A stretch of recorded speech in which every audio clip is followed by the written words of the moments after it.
जय हिंद, जय भारत। आज बात करने वाले हैं अपेंडिक्स के बारे में।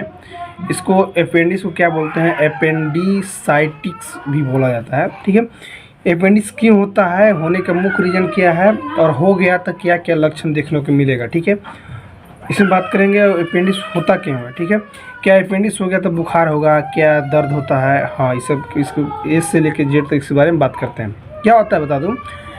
इसमें देखा जाता है कि अपेंडिसाइटिस शरीर में अंदरूनी अंग में होता है। जो क्या होता है कि अपेंडिक्स एक पतली और छोटी सी ट्यूब में होती है, जिसकी लंबाई लगभग 2 से 3 इंच होती है। बड़ी आंत में जहाँ पर मल बनता है वहाँ पर यह आंत से जुड़ी होती है। अपेंडिक्स में होने वाली एक दर्द भरी सूजन को अपेंडिसाइटिस के नाम से भी जाना जाता है। इसमें ये भी देखा जाता है जैसे कि अपेंडिसाइटिस से के शुरुआत में आमतौर पर पेट के बीच में हिस्से में बार बार दर्द होता है। कुछ घंटों कुछ दर्द पेट में भी दाहिने निचले भाग में भी रहते हैं। ये भी होता है जहाँ पर अपेंडिक्स स्थित होता है और दर्द गंभीर बन जाता है। इसके साथ ये भी देखा जाता है जैसे कि इसका दर्द खास तौर पर चलने या खांसने या हर जगह को जहाँ पे हुआ वहाँ दबाने पर ज़्यादा गंभीर रूप से दर्द होता है। ठीक है, इसमें भी होता है जैसे कि अपेंडिसाइटिस होने पर भी जी में चलना, मलती उल्टी, भूख कम लगना, बुखार आना, लाल चेहरा होना जैसे लक्षण आपको देखने को मिल सकता है। इसमें भी देखा जाता है जैसे अपेंडिक्स 2 प्रकार का होता है। ठीक है, अपेंडिसाइटिस 2 प्रकार के, पहले एक एक्यूट यानी तीव्र अपेंडिक्स और दूसरा होता है क्रोनिक यानी अस्थायी अपेंडिक्स होता है। ठीक है, इसमें देखा जाता है कि एक्यूट में क्या होता है। एक्यूट में ये होता है कि अपेंडिसाइटिस बहुत जल्दी विकसित होता है, इसको बोलते हैं एक्यूट, और जिसमें कुछ घंटों से दिनों का समय लगता है। इसको बोलते हैं क्रोनिक अपेंडिसाइटिस सूजन होती है जो काफ़ी लंबे समय तक बनी रहती है। इसमें लंबे समय तक बनी रहती है उसे क्रोनिक अपेंडिसाइटिस बोला जाता है, और जो कुछ घंटों से कुछ दिनों तक जो रहती है उसको क्या बोलते हैं? एक्यूट अपेंडिसाइटिस बोलते हैं। ठीक है, और इसमें होता है कि अगर कोई अपेंडिसाइटिस से ग्रस्त हो तो उसके पेट में अपेंडिक्स को जितना जल्दी हो सके सर्जरी करके निकाल देना चाहिए, क्योंकि इसमें होता है कि अपेंडिक्स के ऑपरेशन को अपेंडेक्टोमी के नाम से भी जाना जाता है। अगर किसी व्यक्ति को अपेंडिसाइटिक होने की संभावना है लेकिन उसका निदान करना संभव नहीं है, यहाँ है कि तो उसे सर्जरी की सलाह दी जाती है। ऐसी सलाह इसलिए दी जाती है क्योंकि अपेंडिक्स को फटने का जोखिम लेने से बेहतर है अपेंडिक्स को निकाल देना। ठीक है, इसमें देखा जाता है कि अगर किसी व्यक्ति को अपेंडिक्स हुआ है तो उसे निकाल देने में ही बेटर होगा। सोचेंगे कि दवाई से ठीक हो जाएगा, तो दवाई से ठीक होने वाली बीमारी नहीं है।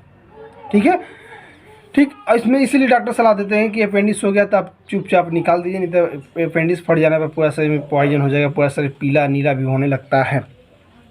ठीक है, इसमें दिखाया गया है जैसे मानव शरीर में अपेंडिक्स को कोई महत्वपूर्ण काम नहीं है और इनमें निकाल देने से कोई भी दीर्घकालीन समस्या उत्पन्न भी नहीं होती है। ठीक है, अब बात करते हैं कि अपेंडिक्स कितने प्रकार के होते हैं। मैं बताया था कि अपेंडिक्स 2 प्रकार के होते हैं, एक एक्यूट होता है और दूसरा होता है क्रोनिक। तो बात करते हैं एक्यूट में, यानी एक्यूट अपेंडिसाइटिस में क्या होता है। एक्यूट यानी तीव्र अपेंडिसाइटिस अपने नाम की तरह होती है जो बहुत तेज़ी से विकसित होती है। आमतौर पर यह कुछ ही घंटों या दिनों में विकसित हो जाते हैं। देखा जाता है कि इसका पता लगाना आसान होता है और इसके तुरंत इलाज के लिए सर्जरी की जरूरत पड़ती है। यह तब होता है जब अपेंडिक्स में विषाणु, जीवाणु, संक्रमण, मल या किसी अन्य प्रकार की रुकावट के कारण पूरी तरह से रुकावट आ जाती है। जब अपेंडिक्स में बैक्टीरिया तेजी से पैदा होने लगती है तो इसमें सूजन और मवाद यानी पस बनने लगता है, जो अपेंडिक्स के बेजान होने का भी कारण भी बन सकता है। ठीक है, अपेंडिक्स हो गया तो इतना दर्द तेज होता है चुभन जैसा कि आपको दर्द बर्दाश्त नहीं होता है। ठीक है, किसी किसी में अपेंडिक्स की वजह से दर्द की वजह से बेहोश भी हो जाते हैं लोग। ठीक है, तो उसको एकदम निदान है। अगर अपेंडिक्स हो गया तो आप कुछ नहीं कीजिए, उसका मेडिसिन अगर सलाह देते हैं तो कीजिए, नहीं तो उससे अपेंडिक्स नहीं ऑपरेशन करवा के निकलवा दीजिए, ठीक है, सस्ता उपाय। अब बात करते हैं एक्यूट। अब बात करते हैं क्रोनिक।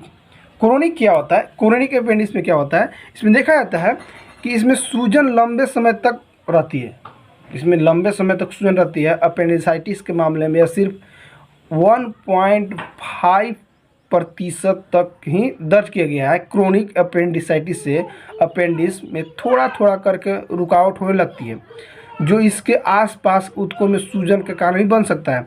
ये भी देखा जाता है कि आंतरिक दबाव के कारण सूजन और अधिक गंभीर होती है। हालांकि अपेंडिक्स फटने की बजाय रुकावट समय साथ दबाव के कारण खुल जाती है। इस प्रकार के लक्षण कम या यहाँ तक कि खत्म भी हो जाती है, ठीक है। अब बात करते हैं कि क्रोनिक अपेंडिसाइटिस और एक्यूट अपेंडिसाइटिस में अंतर मैं बता रहा हूँ, ठीक है। इसमें क्या होता है, देखा जाता है कि जैसे कि क्रोनिक और एक्यूट अपेंडिसाइटिस के कई बार उलझन में डालते हैं कि अपेंडिक्स क्रोनिक है कि एक्यूट है, उलझन में डाल देते हैं, ठीक है।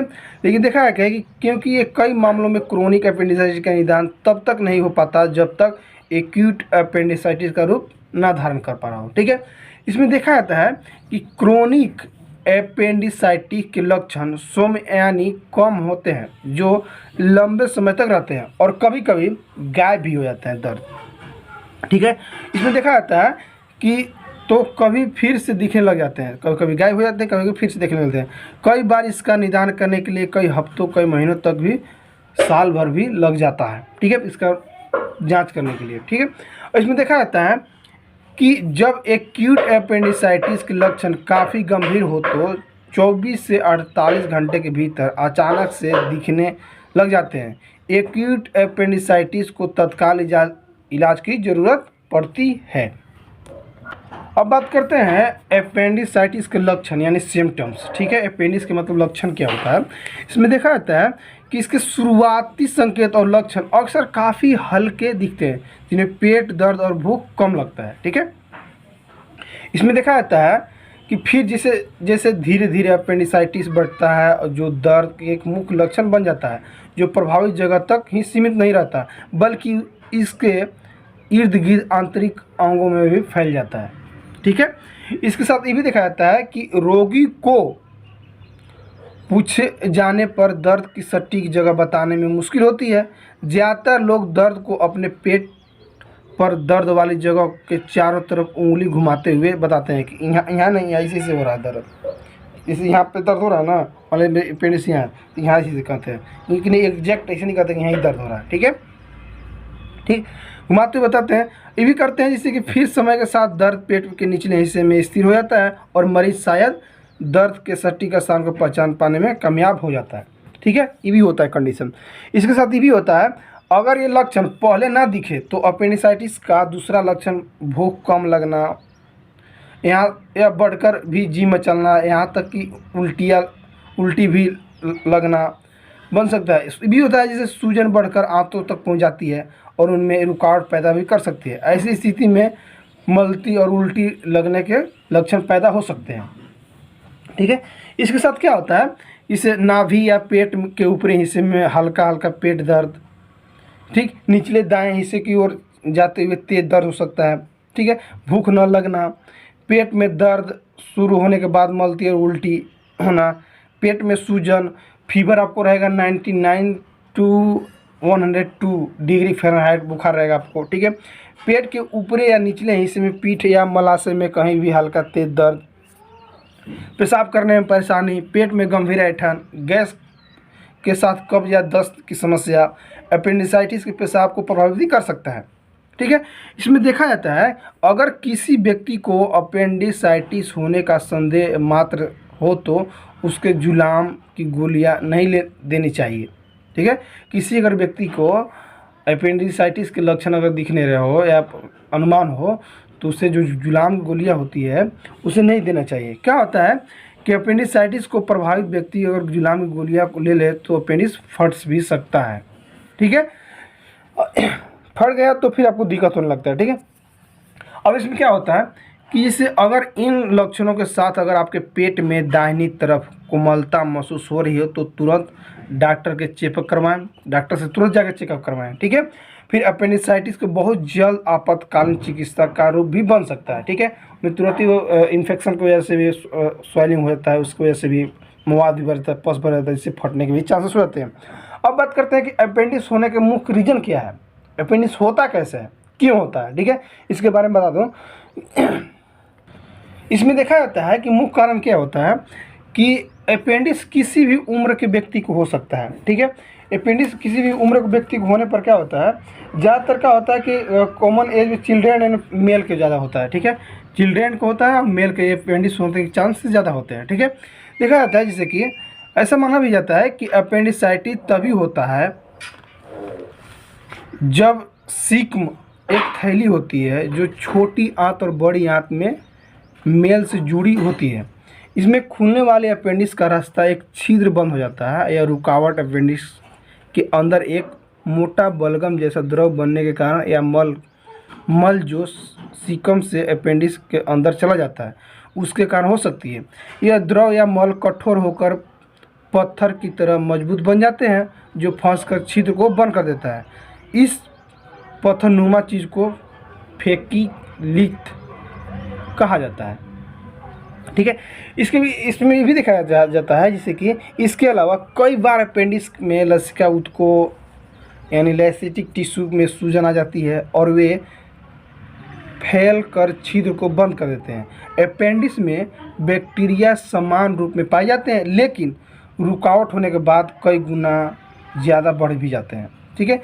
इसमें ये भी देखा जाता है कि अपेंडिक्स की परतों पर हमला करके संक्रमण फैलाने का शुरुआती भी कर देते हैं, ठीक है। इसमें ये भी देखा जाता है कि जब बैक्टीरिया का हमला बढ़ता रहता है तो उस पर शारीरिक प्रतिक्रिया देता है और यह हमला सूजन का रूप धारण कर लेता है। अगर अपेंडिसाइटिस के लक्षणों की समस्या पर पहचान नहीं की जाए और अपेंडिक्स की सूजन बढ़ती है रहे तो अपेंडिक्स फट भी सकती है और ऐसा होने के बाद बैक्टीरिया अपेंडिक्स से के बाहर भी फैल जाता है। इसमें देखा जाता है कि अपेंडिक्स के फटने के बाद बैक्टीरिया द्वारा संक्रमण पूरे शरीर में फैल जाता है, ठीक है। अपेंडिक्स फटने के बाद बैक्टीरिया द्वारा संक्रमण पूरे पेट में फैल जाता है। हालांकि आमतौर पर यह अपेंडिक्स के इर्द गिर्द ऊतकों में फैलकर अपेंडिक्स के चारों तरफ थोड़ी जगह तक ही सीमित रहता है, ठीक है। अब इसमें बात करते हैं कि बचाव, अपेंडिक्स के बचाव क्या है, बता दूं। इसका बचाव मुख्य रूप से यह है कि अपेंडिसाइटिस को रोकने के लिए नियमित स्वास्थ्य निवारण जांच के अलावा कोई अन्य तरीका ही नहीं है। ये भी देखा जाता है कि ऐसा इसलिए क्योंकि इसी तरीके से शरीर के अंतरिक्ष अंगों की जांच की जा सकती है और उनकी स्थिति का पता लगाया जा सकता है। ये भी देखा जाता है इसमें दूसरा का पॉइंट कि हालांकि जो अधिक मात्रा में फाइबर युक्त आहार लेते हैं उनमें अपेंडिसाइटिस जैसी समस्या होने की संभावना कम हो जाती है। हालांकि इसका पूर्ण रूप से प्रमाण अभी तक नहीं दिया गया है, लेकिन ये भी बताया गया है कि फाइबर मल को नरम बनाता है जिससे उसके अपेंडिसाइटिस में फंसने की संभावना कम हो जाती है। अब इसमें इन्वेस्टिगेशन में क्या करेंगे, मतलब जांच पड़ताल में क्या करेंगे आपको डॉक्टर से आपको खून जांच कराने की सलाह देंगे, यानी ब्लड टेस्ट करा सकते हैं, यूरिन टेस्ट भी करा सकते हैं, इमेजिंग टेस्ट भी करा सकते हैं, सीटी स्कैन भी करा सकते हैं, एमआरआई भी करा सकते हैं आपको, ठीक है। इसमें देखा जाता है कि अपेंडिक्स का फैला हुआ फटा हुआ होना या सूजन, अपेंडिक्स में किसी प्रकार की रुकावट या फोड़े होना, ये सब इसमें देखा जाता है, ठीक है। क्या हमें सीटी स्कैन में कि अपेंडिक्स का फैला हुआ है अगर फाटा हुआ है तो नहीं, सूजन कितना बड़ा हुआ है, अपेंडिक्स में किसी प्रकार की रुकावट तो है, फोड़े तो नहीं हुआ, इसके बारे में सीटी स्कैन कराते हैं तो उसमें पता चलता है, ठीक है दोस्तों। अपेंडिक्स के बारे में था। फिर जो भी मेरा वीडियो आपको अच्छा लगा लाइक कीजिए, कमेंट कीजिए, शेयर कीजिए। थैंक यू, बाय, जय हिंद, जय भारत।